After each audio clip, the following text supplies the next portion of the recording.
Ito para kay Saldico, no? Tsaka sa pamilya ni Saldico.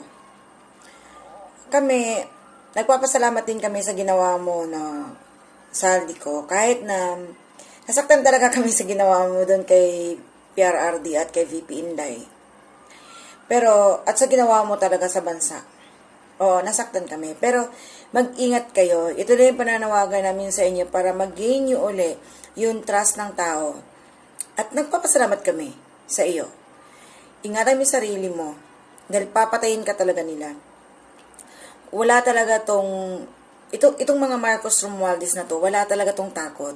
Alam na nila ginagawa nila at alam din nila ang gagawin nila pagdating ng panahon.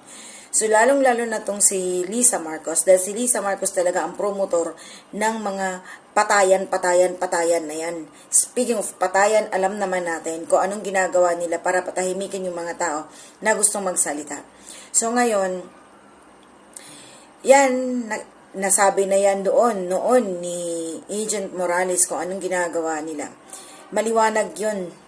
Yung si Bitoy na nagsasalita doon at pumunta doon kay Agent Morales, naririnig ng sangkatauhan kung ano ang mga sinasabi ng dalawa na nag-uusap sa phone. Sino si Lam? Si Lam ay si Lisa Aranita Marcos. So ngayon, maliwanag na si Lisa Marcos ay may kakayahang pumatay at papatay para lang hindi lalabas yung kanilang mga ginagawang kabulastugan, no? So, pag-protect sa kanyang asawa na si Bongbong Marcos, ganun talaga sila kawagas, kaganid, kasakim, kriminal, lahat-lahat na. So, ngayon, ikaw na mismo ang nagsabi na ito, si Martin Romualdez na ang nagbanta sa'yo. Kahit siguro pabiro lang yun, pero totoo yun. Dahil alam niya at alam nila na pagdating ng panahon, kapag ikaw ay ididiktik talaga at ididiin talaga nila laban dito sa korupsyon na to para mapagtakpan yung mga ginagawa nila at malinis ang maging pangalan nila, gamitin ang pangalan mo para linisin ang pangalan nila. So, alam nila na pagdating ng panahon, pag ikaw ay naiipit at nagigipit, ay magsasalita. So, ang ginagawa ni Martin Romualdez, inunahan ka na para hindi ka magsalita. Yung banta sa'yo, gagawin nila yon. Dahil ganun sila. Ganun at ganun sila. Dahil naririnig na natin doon sa video or CCTV camera ni Agent Morales. Speaking of that, yung banta, yung taking care of you, kida, nakikita na natin yan. At marami nang lumabas. So, ngayon na si Chis Escudero, tingnan natin kung anong mangyayari. Kasi nga, ginigipit nila si Chis Escudero dahil alam nila na ito pala si Chis Escudero talaga ay kasapakat nyo. Kasapakat mo. No? Noong mga panahon na yon. At ito na lang ang huli-huli yung stick to the plan na si Kimbo. No? Grabe, ang laki talaga ng pera. Sobra. Kaya, papatayin ka talaga nila, Saldico. Papatayin ka talaga nila. Hindi ka talaga nila titigilan. Gagawin nila lahat. Gagamitin nila lahat ng resources kung anong meron. Yan si Bersamin na yan, aalis yan, hindi yan magtatago. Dalawang nasa utak ko. Magtatago na siya or maghahanap siya na hahanapin ka. Mag-ingat ka kay Bersamin. Baka pagdating ng araw, si Bersamin lang din ang papatay sa'yo. Tandaan mo yan. Galamay nila yan. Ay, dalawang bagay. Tataka si Bersamin or hahanapin ka. Kaya ingat-ingat ka dyan. Marami pa umiikot na sila ngayon para hanapin ka. Kaya please, wag na wag kang lalabas. Kahit doktor mo, mag-ingat ka. Kahit sino man sa iyo, sa inyong paligid na hindi nyo kadugo, mag-ingat kayo. Na alam nyo na kaduda-duda yung mga ginagawa at galaw. Kasi gagamitin nila talaga ang lahat. Kita nyo, ang mga pulis ngayon, hawak-hawak nila. Ang mga sundalo ngayon, hawak-hawak nila. Kung tutuusin nanumpa sila para sa bansa, para sa atin. Pero ang ginagawa ng mga pulis ngayon, sila ang nagtitrigger ng gulo. sila ay gagawa ng ikakagalit ng tao at magdideklara si Bongbong Marcos ng martial law. Kasi yan talaga ang agenda nila ngayon eh. Ang una-una, nung time nananakot sila na gigirahin at nakaready na ang Pilipinas para makipaggiyera doon sa China. Pero hindi sila pinansin. Ngayon, ang gagawin na naman nila is martial law. So, uunahin na naman nila ang mga pulis, gagawa ng mga hakbang na ikakagit ng tao, then pagka nagkakagulo, dyan na siya magdideklara ng martial law. Guys, kayong mga pulis dyan, please, stay put kayo. Pati rin kayo. Tama na yung pagpapagamit ninyo. Inayaan nyo na sila. Yung ginawa nyo sa Kingdom of Jesus Christ, yung ginawa nyo kay... Ang dami nyong ginawa. Ginawa nyo kay PRRD, ginawa nyo sa mga tuwing may rally. Kayo yung nag-i-initiate ng gulo. Kayo yung nag-i-initiate ng gulo, mga pulis. Maliwanag na INC na yan.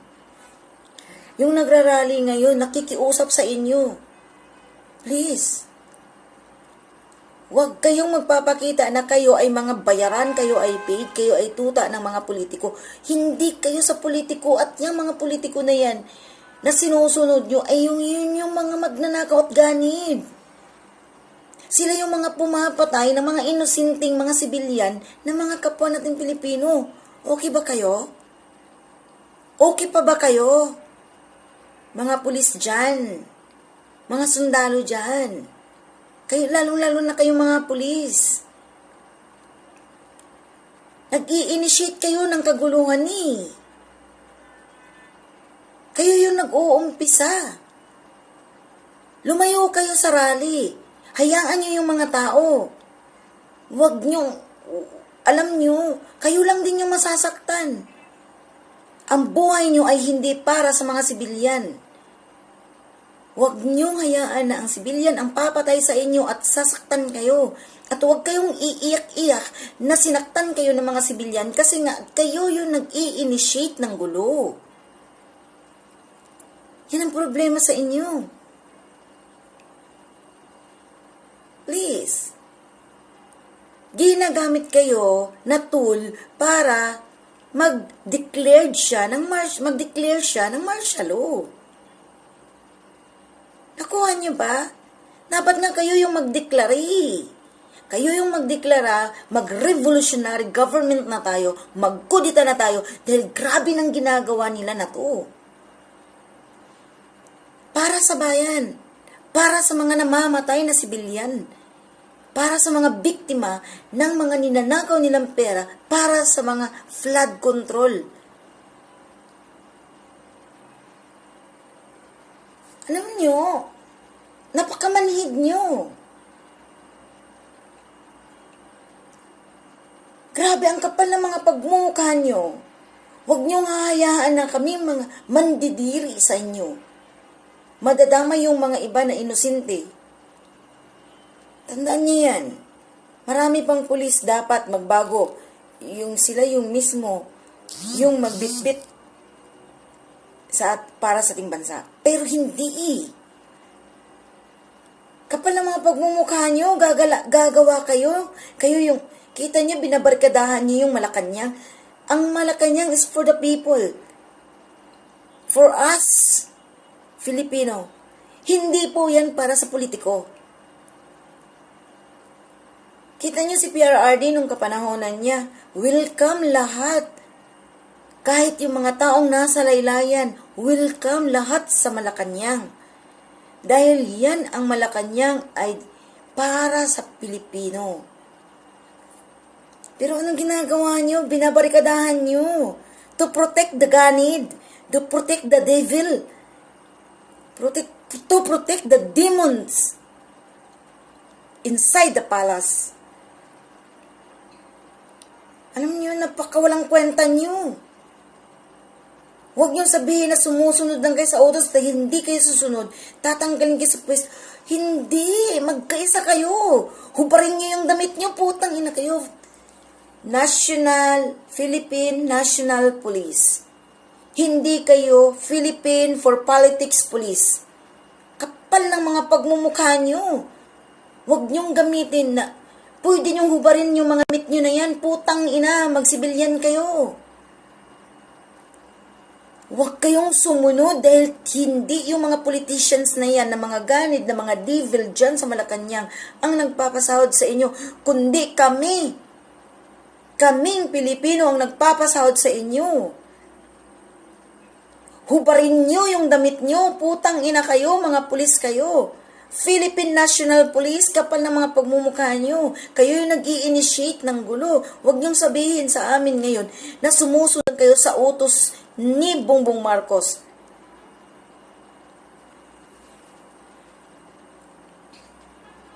Grabe.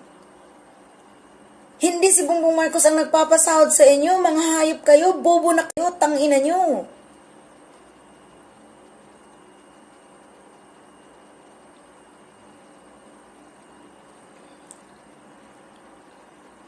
Alam niyo, nakakadiri kayo. Sobra kayo nakakadiri, wala lazim. Nakakadiri talaga kayo, Philippine National Police.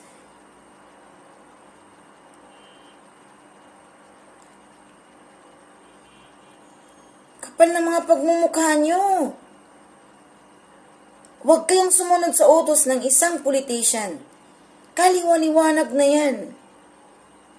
Grabe nang ginagawa. Grabe nang nangamatay na yung mga sibilyan ng dahil sa baha. Pero wala pa rin yung ginagawa.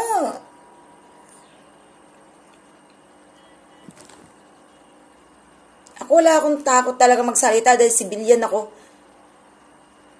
Pilipino ako. Hindi ako nagnakaw sa pera ng kaban ng bayan. Never ako nagiging terrorist. Never ako nagiging NPA. Na kinakalaban kayo. Bagkus sinusuportahan ko pa kayo sa buong buhay ko, halos ginagawa ko, Diyos ko, halos kulang na lang. Isinugal ko yung buhay ko dyan nung nasa Maynila ako.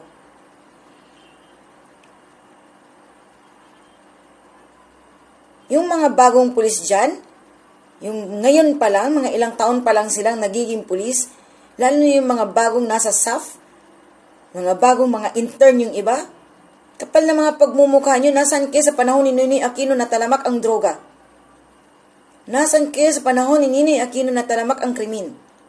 Mga bata pa kayo nun. Wala pa kayo nun. Nung panahon na si PRRD, yung nagiging presidente, nalinis na nagbago ang lahat, kasama na kayo dun. Dapat nga masaya kayo dahil nga kayo nagiging pulis, nagiging SAF. Parang safety na kayo kung tutuusin. Kunti na lang yung insurgents, kunti na lang yung mga rebuilding NPA, wala nang Mauti, wala nang ISIS, wala nang Abu Sayyaf, wala nang MI. Ang mga MI naging MNLF na. NPA na nga lang sana, kunti na nga lang sana yung kalaban nyo eh. 1,000 plus na nga lang sana, kunti na nga lang sana yung mga adik. Kunti na nga lang sana yung mga riding in tandem. Dapat, ang babantayan nyo na lang yung mga, yun na lang bayan. Pero anong ginawa niyo? Sumusunod kayo sa gusto at kagustuhan ng mga politicians. Talamak na ang droga ngayon na dapat yung pagbabantayan. Talamak na ngayon yung mga NPA na mga terorista na parang gremlins.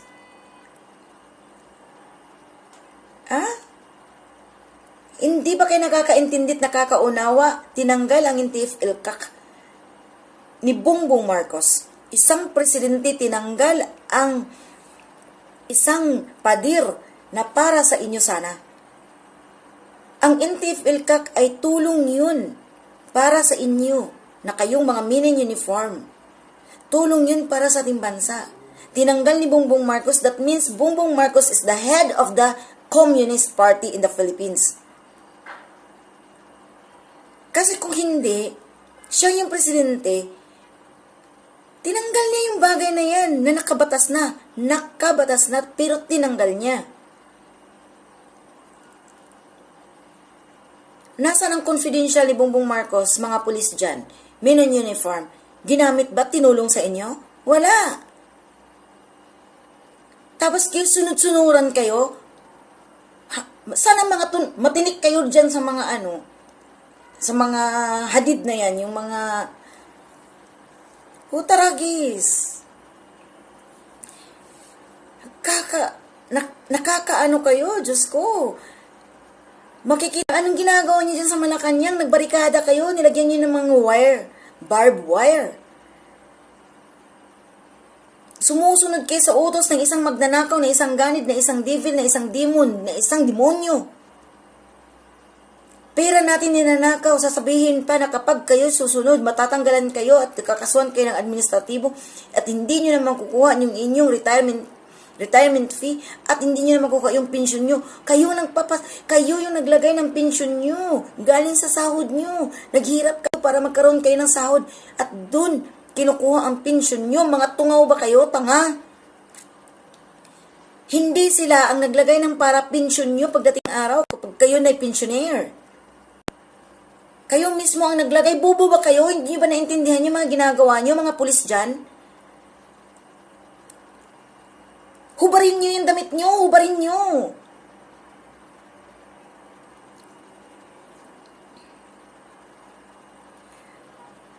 Oo, Commander-in-Chief si Bongbong Marcos.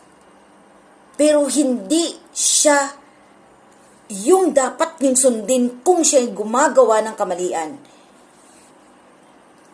Kalimutan nyo yung pagiging Commander-in-Chief niya sa ating bansa. Gets nyo? Kalimutan nyo yan. Huwag nyong suportahan yung isang ganid, isang demonyo dyan sa Malacanang. Huwag nyong suportahan ang isang politikong ganid na magnanakaw. Suportahan nyo ang sarili nyo para kayo respetuhin ng mga Pilipino. Ilagay nyo sa utak nyo at sa kukutin nyo kayong mga men in uniform, kayong mga pulis dyan. Huwag nyong sabihin na mawawalan kayo ng trabaho. Sumusunod lang kayo sa utos ng taas. Kahit siya yung Commander-in-Chief. Kung ang Commander-in-Chief nyo ay magnanakaw, isang demonyo, isang devil, isang mamamatay tao, susunod pa rin kayo. Kayo mismo ang huhuli sa buang na yan, sa magnanakaw at devil na yan. Huwag nyo sabihin na walang kaso. Hindi na kailangan na walang kaso. Dapat nga dyan eh.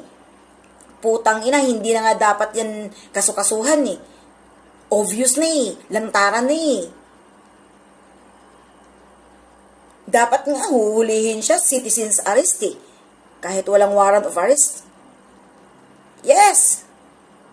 Pera ng bayan ang kinukuha at ninanakaw nila. Kaya dapat citizen's arrest ang dapat dyan sa mga hayop na yan. Kaya kayo mga pulis dyan, stay put kayo. Tanginan nyo.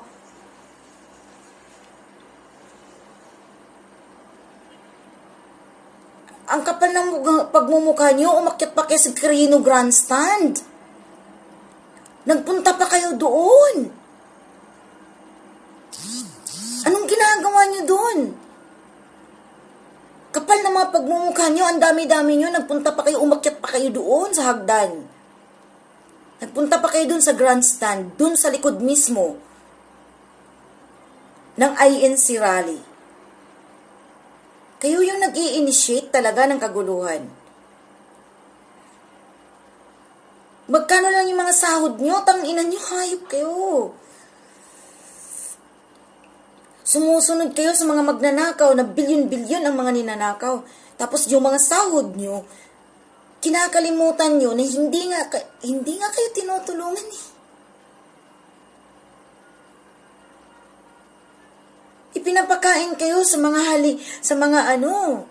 pinapakain kayo sa mga dragon. Kami yung dragon. Tandaan nyo yan.